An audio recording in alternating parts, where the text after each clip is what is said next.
We know who these bases were named for. We know why they were named. There is nothing left to study. We are long past the time for action. For weeks, all across this nation, Americans have taken to the streets to call for justice and call for an end to the racist violence that has stolen far too many Black lives. We say the names of George Floyd and Breonna Taylor and Ahmaud Arbery and Tatiana Jefferson and so many other Black men and women to reaffirm the simple but powerful truth that they mattered. Their lives mattered. Black lives matter. This moment is about ending police brutality once and for all.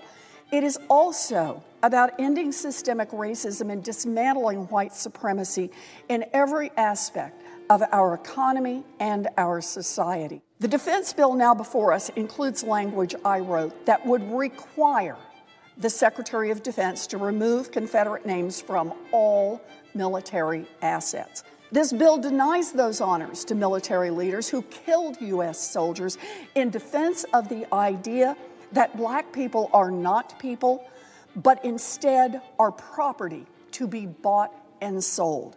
It has been more than 150 years since the end of the Civil War, but 10 U.S. Army posts around this country currently bear the names of officers of the Confederate States of America. Think about that.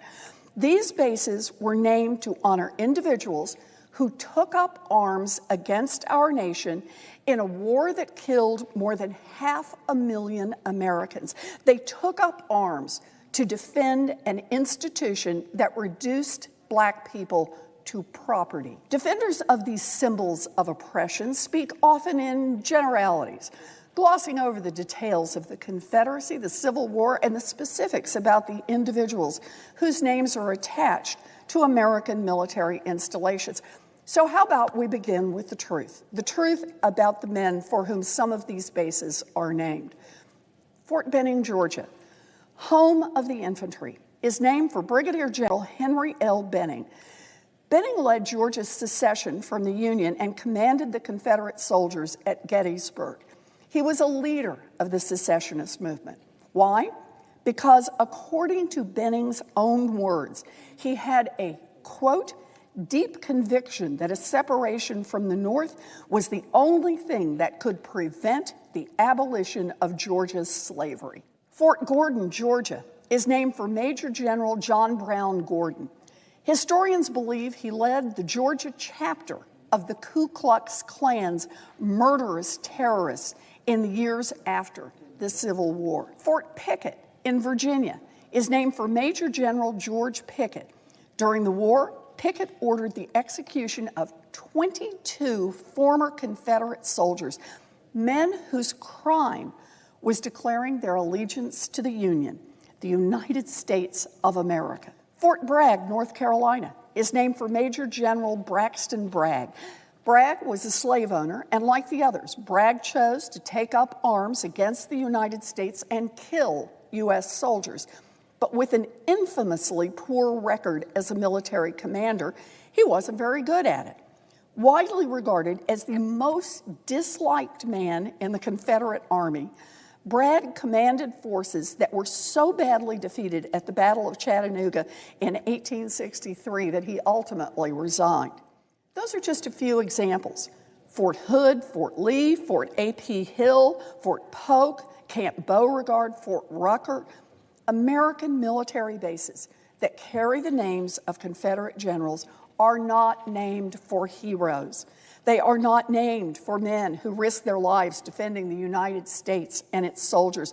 They are named for men who took up arms against the United States of America and killed American soldiers in the defense of slavery. Those who complain that removing the names of traitors from these bases ignores history ought to learn some history themselves.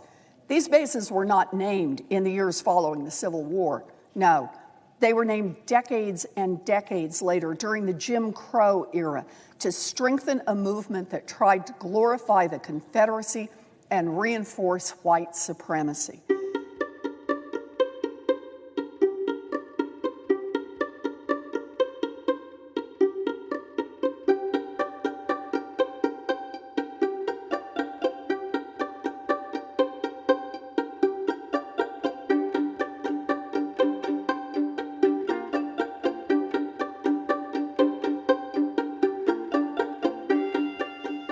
Tens of thousands of Americans protesting the appalling killings of black men and women are calling upon us, on all of us, not just to say the words Black Lives Matter, but to take a tangible step toward making it true by breaking apart the systems that have stolen countless black lives and denied black Americans opportunity and equal treatment.